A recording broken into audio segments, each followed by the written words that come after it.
All right guys, we're here in the wash bay. We're checking out a brand new, well, not really brand new, but a new way we're looking at these kit vendors as a revenue center. We have one in the bay, like I said. We're pricing this kit out at $6, which is a great value. It comes with a black ice tree, a microfiber towel, 2 wet towels, and an Armor All wipe. We've had it in here for 2 months. We're doing about $200 a month on that.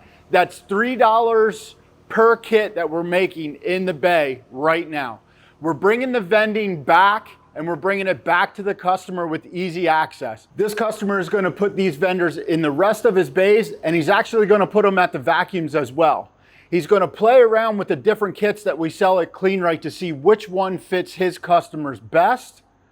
So if you have any questions about vendors, vending supplies, or anything like that, give us a call at Kleen-Rite and we'll get you fixed up. Kleen-Rite.